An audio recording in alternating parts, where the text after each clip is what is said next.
Hello, everyone.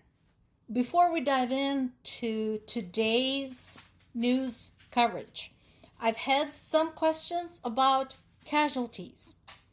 So, to avoid rehashing something that has already been covered and summarized, there is a really good article in Wikipedia called Casualties of the Russo-Ukrainian War.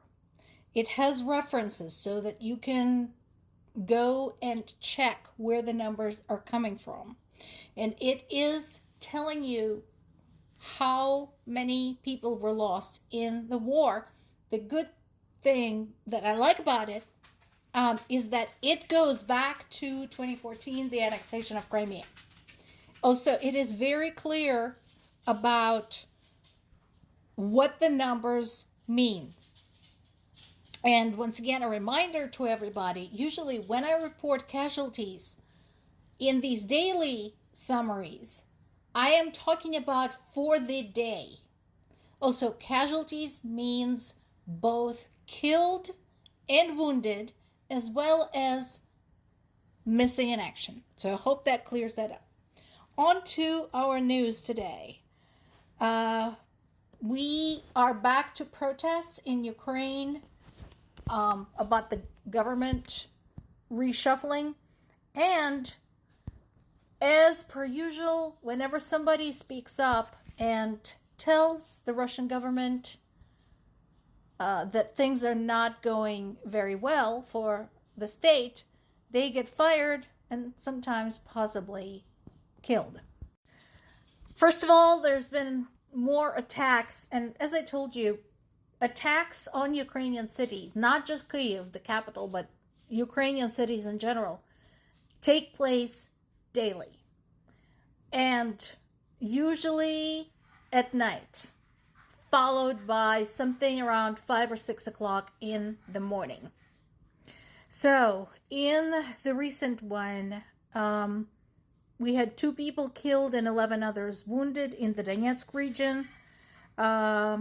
2 people killed in Kherson, 2 more killed in Zaporizhia, and 3 wounded, and more dead and wounded in the Sumy region. And there's been another deadly attack in Dnipropetrovsk. So this is daily. This is their daily reality. And this doesn't even include the loss of property, the loss of homes, the loss of businesses, the loss of industry, and so on and so forth.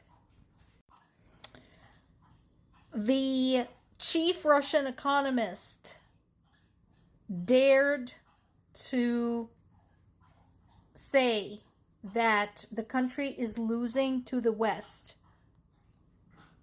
when it comes to economic indicators. And not surprisingly, this is what happens.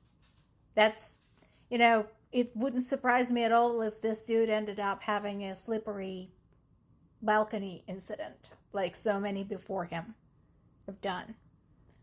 And it is also possible, if he doesn't get assassinated, he might be arrested, tried, and sentenced to a long prison term for treason.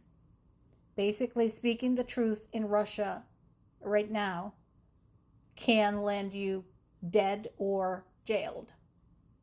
Watch out, America. The signs are there. Just saying, read the writing on the wall.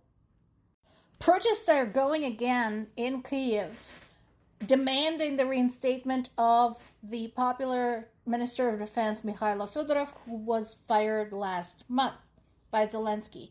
As a reminder, Fedorov was considered a young, energetic, intelligent leader who was one of the people behind the expansion of Ukraine's drone capability. And the theory as to why he was fired, and I agree with this theory, is because Zelensky felt intimidated by his popularity. And so I agree, people have the right to be angry. I know a lot of folks on the internet see Zelensky as a hero and the savior.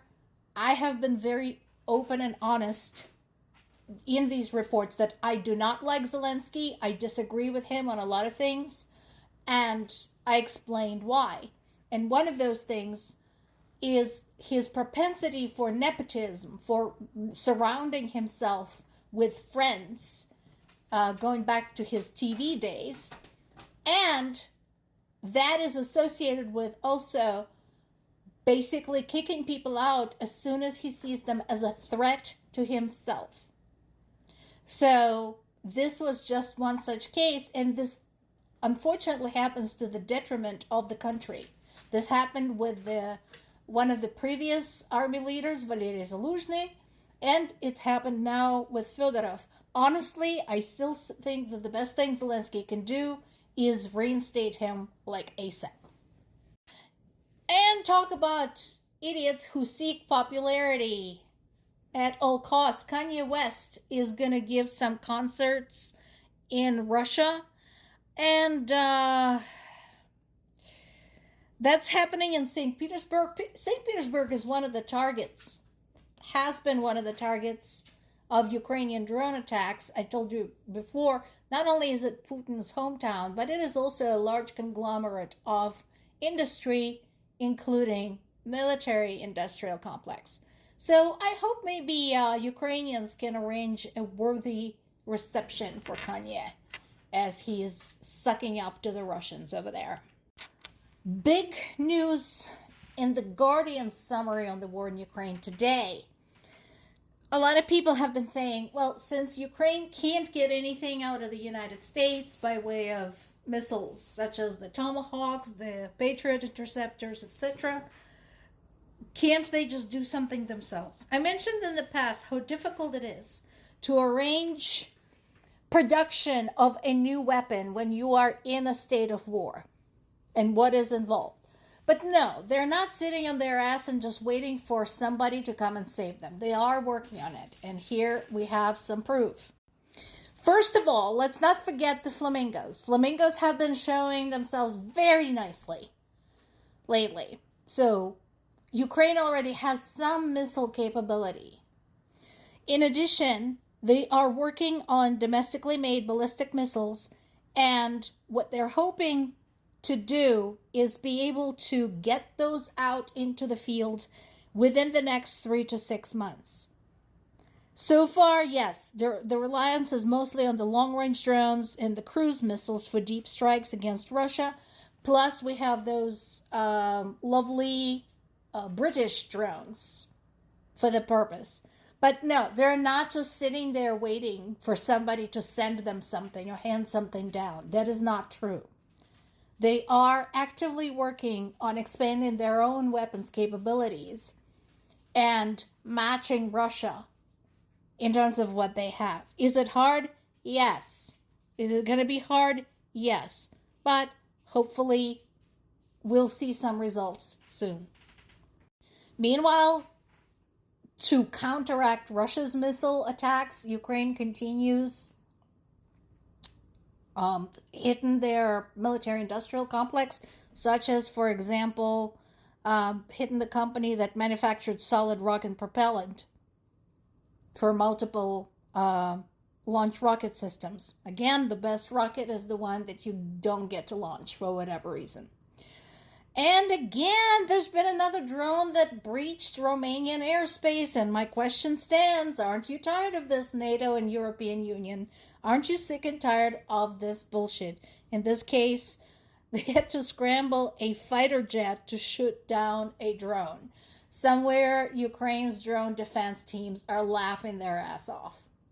You guys really need some training. Kaja Kallas, EU foreign policy chief, wants to increase the number of entities sanctioned from Russia. I agree with her. And we have an additional report on the strikes against the steel manufacturing plants in Zaporizhia, Kryvyi Rih, and of course the popular book market in Kyiv, which I talked about yesterday. More to come.